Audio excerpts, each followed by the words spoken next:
Now I would like to invite Shri Shashank Priya, Sir, member of CBIC, Government of India. He would be Special Secretary of DPIIT, Ministry of Commerce and Industry of Government India, to come forward and say some few words. Shri Nitish Mishra, Honorable Minister of Industries, Government of Bihar. Shri B.K. Sinha, CGM NABARD. Shri Abhishek Kumar, President, Entrepreneur Association of India. Shri Pankaj Singh, President BEA. And Shri K.P. Ranjan, who has just left the meeting, but I had a chance to hear him also. So let me start by saying that I extend heartful thanks to Mr. Abhishek for having given me this opportunity once again to interact with you all. And in fact, my present work field doesn't have much to do with entrepreneurship. In fact, I do a very unpleasant job of collecting taxes and making tax policies, which is not a very happy thing. And GST often is in the news for wrong reasons rather than the good reason, though we are trying our best to make it work for the best advantage of the country and for the entrepreneurship. But having said that, I see that there are a lot of young faces here. There are a lot of, budding entrepreneurs or looking at ways of involving themselves in economic activities, in activities which is other than the traditional activity that was mentioned about in Bihar, either the traditional professions of engineering, doctors, or the all-time favorite civil services. So it is good that we are looking at value creation through economic activity and becoming a job giver rather than job seeker. That is the future of the country. If we have to grow, we have to have people who are creators of wealth rather than only seeking to sort of find job. It is not an easy job. It is not an easy enterprise, that is the difference actually in what I see in our generation and in the younger generation. We perhaps neither had the ecosystem, nor had the vision, nor had some sort of role models to see what you could do other than the traditional professions. But today I see it in my own family, in my extended circle of friends. There are so many youngsters who are willing to take this plunge. They are very bright people. They are from IITs, they are from IIMs and all. And they are joining this startup movement. And not that all of them are rolling into wealth. One, it is a lot of hard work to conceptualize and get it going. And then it is a lot of hard work to scale it up. And at the end of the day, you may end up with heartbreak also. You may not. Your idea, what you have prepared may not finally find the kind of market that you expected it to be. But that is what enterprise is all about. And for, every failure, there will be a success too. And those who are successful, they would see the fruits of their labor and they would see what kind of economic activities they generate.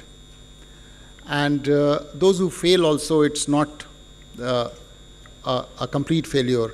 It is the learnings that they take from it is what they will take it forward either for their next enterprise or whatever else they choose to do in their life. It will always come in as a very, very important experience. So doing an enterprise, doing things on your own really matures you. So as youngsters, I really congratulate you, salute you, that many of you are going in that direction, because that is where our future lies. And if we want to become a developed nation by 2047, as our Honorable Prime Minister has set the goal, this is the path that would really lead us to that goal. I am, BEA, when we talk of environment, when we talk of what are the enablers that will help us to get into an enterprise mode. So I see BEA as one of the enablers, Bihar Entrepreneurship Association. And I got to know them when I was in my earlier work as Special Secretary in the Ministry of DPIIT, and how they came that they would like to help the budding entrepreneurs in Bihar. And there is Government of India fund of funds for startups. There is a scheme like that. And there up to 5 crore we could give it to incubators based on they meeting certain criteria. And that is where we would work and guide and see how best they can present their case for them to get the money, which I'm sure it is getting well utilized in terms of, taking the startup movement forward in Bihar. I have had a chance to see the work of BEA, which has now, for more than a decade, it has been involved in this field of sparking innovation. And they have had many important or many landmarks that they have already achieved. They have undertaken initiatives like Startup Yatras, Krishi Samvad. They are actively engaging with youth, women, farmers across various nooks and corners of Bihar. They have a very good free residential program. They have an excellent incubation setup. And they have also been involved in policy or advocacy. And I am aware of the role that they have played in drafting Bihar's startup policy. As others mentioned, so BEA is finding its footprints not only in India but internationally.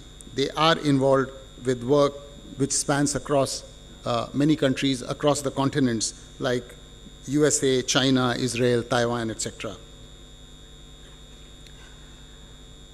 It is important to see as to how an organization grows. And one of the tests is how are they perceived by the government departments, because government departments are by nature conservative. They would evaluate an organization's ability to spend the funds that the government, the hard-earned money of the taxpayers that is being given to these organizations, that they will be well earned. And if you look at that metric also, BEA has done very well. They have been getting support from several ministries of Government of India, that is Startup India under Ministry of Commerce, then there is Ministry of Electronics and Information Technology, Ministry of MSME. So it shows that they have established a credibility, and that is the right sort of a platform for them to take this work forward to help the cause of the youth, or the entrepreneurial youth of Bihar. You would be aware that the startup journey for India began formally with 2016, when the Honorable Prime Minister Shri Narendra Modi, he launched the Startup India initiative. And today India boasts of the third largest startup ecosystem. It has 160,000, more than 160,000 recognized startups, and they are, the spread is very impressive. About 95% of India's districts, it is spread, and at least one recognized startup is there in every state and union territory. So there is also, as I was saying about the job, the Indian startup ecosystem has generated a very impressive 18 lakh jobs. And another very important point is that 51% of these startups are based in Tier 2 and Tier 3 cities. So there is a vast untapped potential. India is one of the countries which is expected to reap the dividend of the youth. And that is where the entrepreneurs, if we have also a segment, a large segment, which are involved in their own enterprise, that too in Tier 2 and Tier 3 cities, that really speaks volumes of the potential that we have going forward. There has been, we are seeing that the growth has been very, very impressive in this area. The number of registered startups in Bihar alone has increased 20 times between 2019 and 25.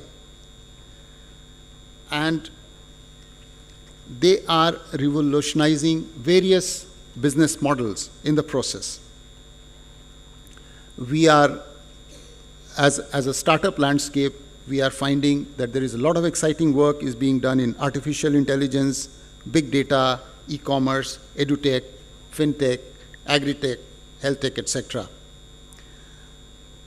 We are involved in trying to develop solutions to global problems, and for that we are leveraging local and regional strengths. So that's something that is very, very exciting and encouraging going forward.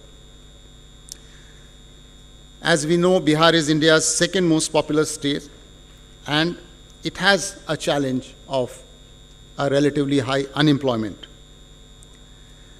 And that is where the shift towards entrepreneurship is helping. There is a labor force participation rate of 34.5%, and therefore there is a substantial potential to develop this enterprise into a thriving economy. The fourth census of the Ministry of Micro, Small and Medium Enterprises ranks Bihar 9th in terms of the number of MSMEs, accounting for 3.2% of registered working enterprises. The Bihar government is committed to boosting this number by promoting employment opportunities for 5 to 10 million people in this MSME sector by 2025. The Bihar Startup Policy of 2022 also envisions the state to be developed as a preferred destination for startups and entrepreneurs by empowering local youth. And we have also a scheme developed by the government of Bihar for financial assistance of rupees 2 lakh each to approximately 94 lakh families with a monthly income of rupees 6,000 or less. This also, one hopes, would help in fostering self-employment. There are, when I was looking at some of the important startups that have worked out well for Bihar, there are several that are worth mentioning. One is Swayambhu, a Startup India seed-funded startup, which after building biogas plants in villages is now collecting tons of single-use plastic waste for upcycling into hand washing stations, tree guards, etc. Then there is Bharat E-Krishi, Organic Services Private Limited, again a Startup India seed-funded scheme.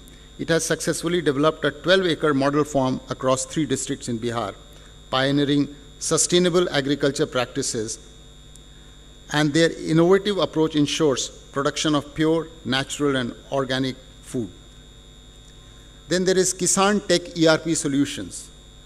They have successfully demonstrated their advanced crop cycle management technology with over 500 farmers across Maharashtra and Bihar, and they have a very user-friendly Kisan Partners app. It is important, when you are in the startup business, as I said, everybody doesn't become successful, but those who become, for them sky is the limit. And as you would perhaps be aware, India ranks the 3rd largest unicorn nation globally, which has 118 unicorns valued at over $354 billion. So this is where we hope that the capable handholders like Bihar Entrepreneur Association, with their very good incubators, they would be able to take this movement forward to a level where we can also boast of certain unicorns from our state. We were discussing that how there has to be Government of India, there has to be a connect between what the government schemes are and what the need of the local enterprises are, and how do we sort of get this connection. So these are these organizations who can help in getting that connection and getting the funds that are being made available for this enterprise, for startups, to be made available to those who are really in need of it. So again, the union budget of this year has announced a new fund of fund for startups, which has an expanded scope, and there is a fresh contribution of rupees 10,000 crore for startups. There is also a deep tech fund of funds which will support technological advancements. There is also a startup seed fund scheme that provides grant of up to rupees 20 lakhs or debt-linked investment of up to rupees 50 lakh to startups. There is a credit guarantee scheme for startups where guarantees up to a specified limit against credit instruments are extended by the member institution. There is a very interesting mentorship platform which has been developed. It is called MARG, Mentorship, Advisory, Assistance, Resilience and Growth Platform. And the idea is to make quality mentorship. We were discussing these mentorships. So quality mentorship accessible to entrepreneurs from every corner of the country. MARG helps startups identify and connect with verified mentors based on their needs through a matchmaking algorithm. And the Bihar ecosystem, they are also encouraged to participate in, this has been a season of Mahakumbh. So now there is a Startup Mahakumbh also, which is being organized from 3rd to 5th of April 2025 in New Delhi. This 3-day event is expected to bring together over 1,000 plus startups. I would like to say that the way Bihar is progressing, still it has a primacy of agriculture, but the kind of zeal that the young people have, the kind of dedication that they have towards studies, the kind of willingness and the hunger that they have for success, I think it is the mentorship, it is hand-holding, and it is the correct guidance, and to some extent role models that will help us to reach the goal of breaking free of this tag of undeveloped state. And I am very hopeful that with the kind of support that BEA is giving, it would be one of those pivotal institutions that would help make the change in times to come. So I am again very thankful and grateful to BEA for giving me this opportunity. Thank you very much.